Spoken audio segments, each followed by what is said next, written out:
सर्व बंधू आणि भगिनी यांना माझा जय श्रीराम, जय श्री जय श्रीराम, जय श्री जय आदिवासी, जय.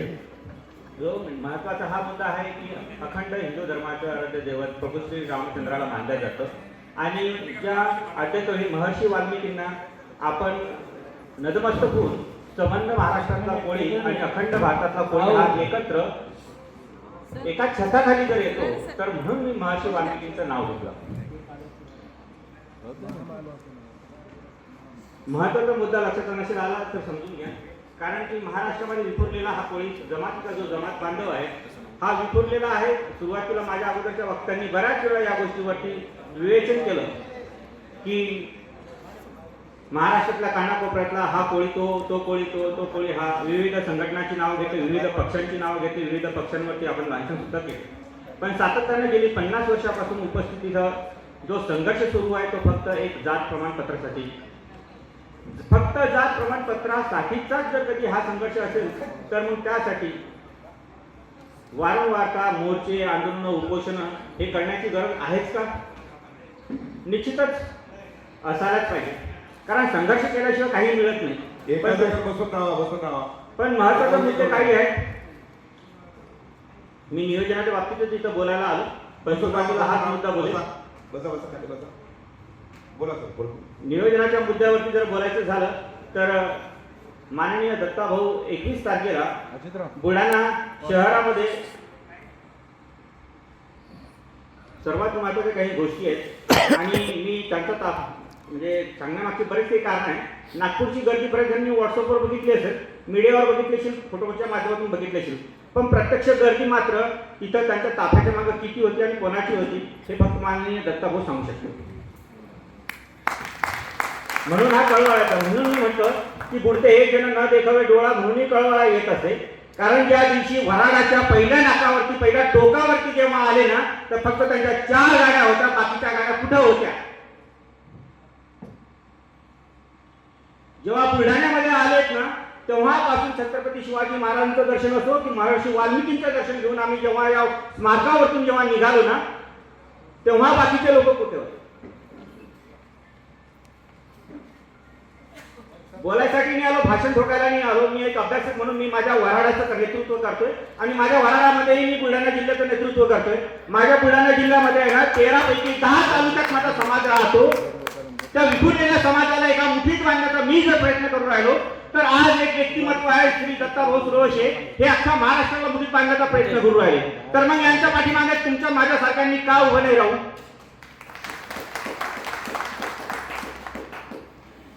गर्दी असायला पाहिजे ना. आज गर्दी नसेल, इथं गर्दी असतील मान्य करतो, पण गर्दी मुंबईची तुंबई करायची. मानकरी साहेब बोलले, वराडाचं नेतृत्व करणारे आमचे जनक मानकरी साहेब साध्या पोशाखात वराडाचं नेतृत्व करतात, साध्या वराडी भाषेत ते बोलले. वस्तुस्थिती आहे नागपूरमध्ये जेव्हा जेव्हा मोर्चा असेल माननीय श्री दशरथजी भांडे माजी कॅबिनेट मिनिस्टर, माननीय श्री रमेश दादा पाटील, माननीय श्री शरदचंद्र जाधव साहेब, माननीय श्री डॉक्टर प्राध्यापक शरण खानापुरे साहेब, महाराष्ट्रातले सगळे मोठे मोठे नेते. आम्ही कुठेही आजपर्यंत वराड्यांच्या पाठीमागे कधी कमी पडलेलं नाहीये, कधीच कमी पडलं नाही आणि कधी कमी पडू देणार नाही. जेव्हा महाराष्ट्राची आणि कोळी जमातीची संकल्पना जेव्हा साधली जाते, मांडली जाते, तेव्हा वराड मात्र अर्ध्या भाकरीवरती नाही तर पाण्याच्या एका घोटावरती त्यांच्या पाठीमागे उभे असते. याचा वस्तुस्थिती आहे. नागपूरमध्ये सुद्धा तेच झालं. दत्ताभाऊंना माहिती आहे, मी तिथे सुद्धा नागपूरला जेव्हा भाषण करत होतो सगळ्यात पहिले काय मागितलं मी दत्ताभाऊ? पाणी, फक्त पाणी मागितलं, बाकी जेवण नाही मागितलं, फक्त पाणी मागितलं.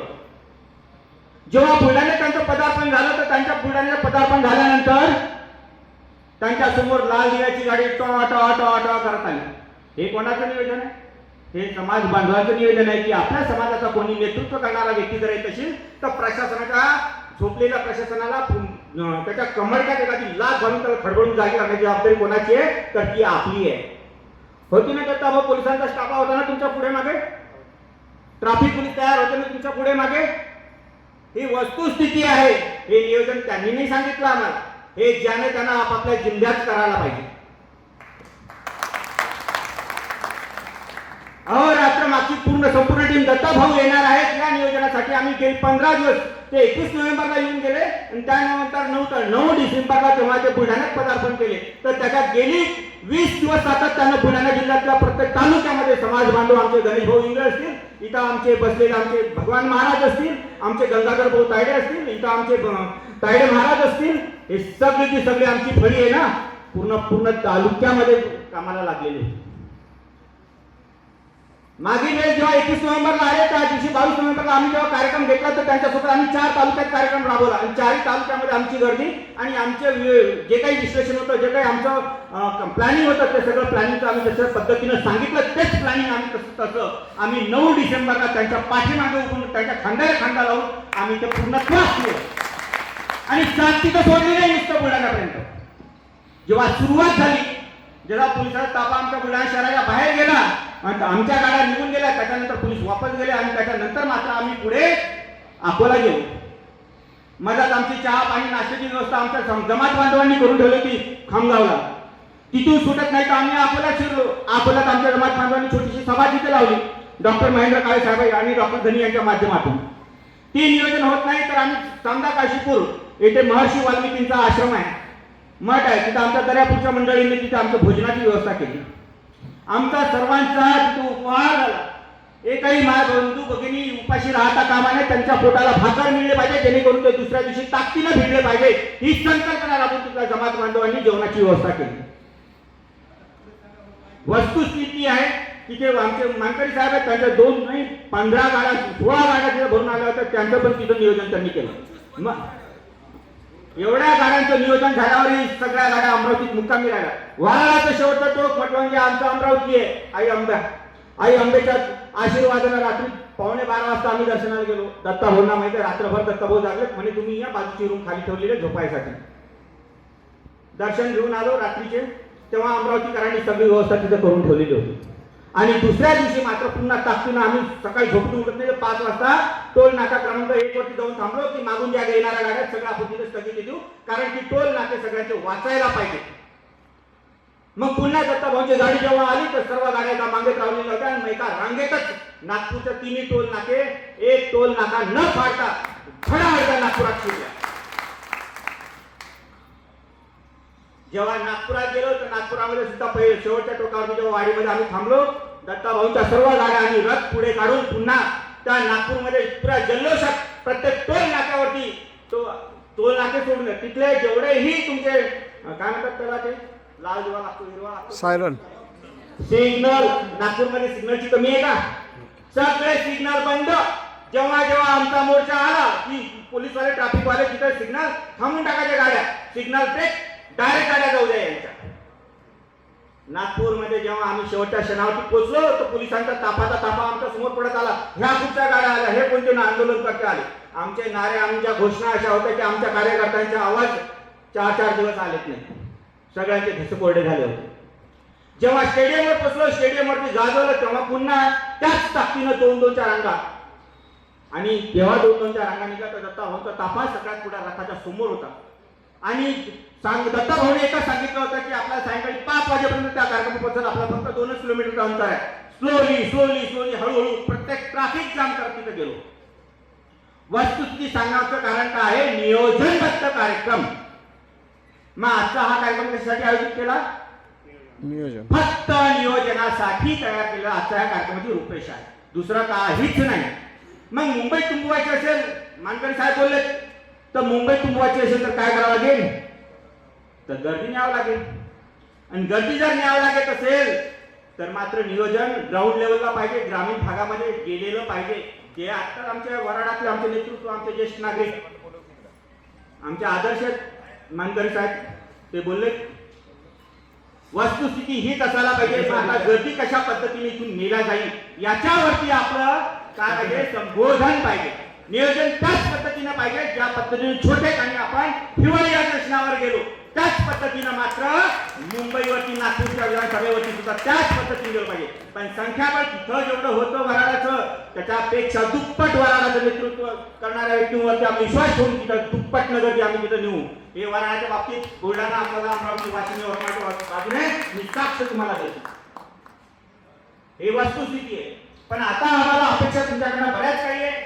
ज्या आमच्या जिथं उणीवा राहिल्या मग त्या उणीवा भरून काढण्यासाठी काहीतरी नियोजन करायचं म्हणून आज आम्ही चालू पुन्हा एकदा की आम्ही मोजके आम्ही आमच्या 5-10 गाड्या घेऊन वराडातून.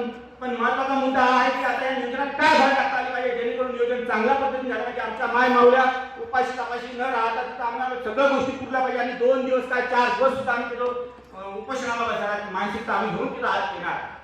पण आता वस्तुस्थिती काय आहे तर आमच्यासाठी आता सुखकर मार्ग आहे की मुंबई म्हटलं म्हणजे आम्हाला काय पाहिजे वाहनांची गर्दी नको माणसांची जर गर्दी करायची तर आमच्याकडे काय आहे रेल्वे आहे. रेल्वेचा प्लॅटफॉर्म आम्हाला वापरायचा आहे फक्त आम्हाला अमरावती पासून तर सीएसटी मुंबई पर्यंत जेवढ्या ट्रेन जातील तेवढ्या प्रत्येक ट्रेन मध्ये आमच्या कमीत कमी 2 बोग्या बुक झाल्याच पाहिजे. 2 बोग्या जर बुक झाल्या अमरावती पासून तर सीएसटी पर्यंत तर मात्र आमच्या नियोजनामध्ये असा भर पडेल की मग मात्र मुंबईचं सीएसटी ब्लॉक होऊन जाईल. आणि जेव्हा तिथं परिस्थितीनुसार जेव्हा त्या स्टेडियमवर आपल्याला तो मोर्चा न्यायचा तर सीएसटी पासूनच आपला मोर्चा पहिला निघेल किंवा गाड्या वाहनांनी निघेल ना तेव्हा वेळेस मात्र प्रशासनाला खडबडून जागेल की ही गर्दीचे लोंढे येत कुठून आहे आणि कोणासाठी येत आहे. नियोजनामध्ये भर टाकायचा असेल तर झालं रेल्वेचं नियोजन वाहतुकीचा आमचा प्रश्न मिटला पाहिजे पहिला तर. आणि दुसऱ्या क्रमांकावरती आम्हाला जर काही पाहिजे असेल तर तिथे गेल्यानंतर मुठभर भाकर किंवा अन्न आम्हाला लागेल किंवा पाणी लागेल. आताच माझ्या अगोदर भुईवाड साहेब बोलले मला त्यांच्यासाठी खरंच आदर्श घ्यावा वाटतो. एक टच भरून त्यांनी काय सांगितलं पिण्याच्या पाण्याचा बॉटल आज टाळ्या वाजवा त्यांच्यासाठी. अन्न पोटात नसलं चालते पण पाण्याच्या घोटावरती हा जुमात हा बांधव डोंगरघरात राहून शिकार करणारा आहे. त्याला उपाशी तापाशी राहण्याची सवय आहे पण पाण्याचा घोट तरी त्याला लागेल तेवढं पाणी मात्र पुरवण्याची त्यांनी शब्द दिला. त्यासाठी त्यांना त्यांच्या कर्तृत्वाला सलाम त्यांनी हा शब्द दिला. म्हणून वस्तुस्थितीच आहे पुन्हा एकदा की आता गर्दी तर न्यायची गर्दीचं नियोजन सांगितलं की आता आमच्या मंत्री साहेबांनी सांगितलं पुरुषांनी एकट्यानेच नाही महिलांना घेऊन यावं तर मी माझ्या पत्नीला सोबत घेऊन येईन. सर्वांनी आपण आपल्या परिवारातल्या एका महिलेला जर आणलं तर महिला ज्यावेळेस प्रशासनाच्या समोर उभ्या राहतात पोलीस वाल्याच्या खात्याच्या पुढे उभ्या राहतात ना तर एखाद्या मजावर राहत नाही. आपल्या दत्ता भाऊंना काय त्याच्या शिष्टमंडळाला हात लावायचे. तर हे नेतृत्व आपल्याला करावं लागेल. साखळी म्हटलं तर तिथं नागपूरला जेव्हा तुम्ही पाहिलं तर निमगाच्या आमच्या बुलढाणा व्यक्तींनी जी साखळी त्यांना जे प्रोटेक्शन त्यांना तिथं पुरवलं तेव्हा पोलिसांची हिंमत सुद्धा झाली नाही की आमच्या दत्ता भाऊच्या अंगाला हात लावायची. कारण मोर्चामध्ये सुरुवातीपासून तर शेवटपर्यंत आमचे एका टी शर्ट मध्ये व्हॉलेंटियर्स हे आमच्याकडे उपलब्ध होते आणि असेच व्हॉलेंटियर आमचे यावेळेस 5 गावचे 50 लोक राहतील अशी अपेक्षा आम्ही तिथे देतो. आणि असं तसं नाही तर बांबूचे टेंटे पण घेऊन येऊ म्हणजे झेंड्यामध्ये रोवण्यासाठी बरं अर्थ गैरअर्थ काढू नका. म्हणजे आम्हाला जर वेळ पडली तर झेंड्याची काठी काढून सुद्धा आम्हाला लाठी काठी फिरवता येते ते सुद्धा आम्ही नियोजनात भर टाकतो. आणि या व्यतिरिक्तही एंटरटेनमेंट म्हणून आम्ही आमचे जमात बांधवा ढोलकीचे भजन करतात तर त्यांनी आपले ढोलकी हलकी टपरे जे काही असेल किंवा आपल्या आदिवासीची वेशभूषा असेल या वेशभूषेचं परिधान करावं आणि हे सुद्धा एंटरटेनमेंटसाठी आपल्या सोबत आणावं. कारण आपलं आदिवासी फक्त कपड्यानं ओळखून येणार तर त्याच्यासाठी त्याचे सोंगर सुद्धा तुम्हाला घ्यावं लागणार.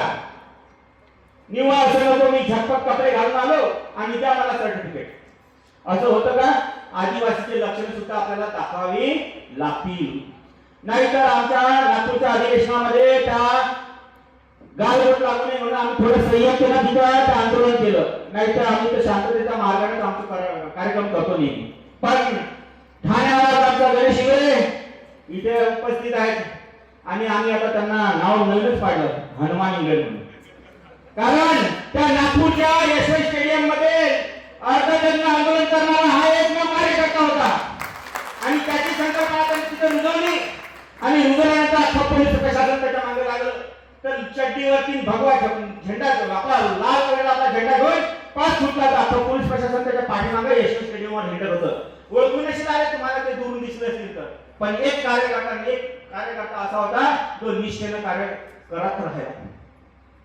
तर आमच्या नियोजनामध्ये आम्ही तिथं जेवढं काही असेल तर आपल्याला माहिती आहे आपला वाघ येतो ना, आपला वाघ बारस करतो ना आपल्या समाजात, वाघ देवता मानतो ना आपला आदिवासी, तर वाघाची सोंग घ्या, वाघाचे सोंग घ्या, डपळे वाजवा. अरे करा ना तांडव एकदा, मुंबई वाल्यांना दाखवा ना आदिवासी कसे असतात, त्यांनी काय पाहिलं सुटाफुटातले फक्त दाखवा नाही का, आपल्याला ते सुद्धा दाखवता आलं पाहिजे. तर नियोजनात भर एवढीच राहील माझी कळकळीची विनंती आहे.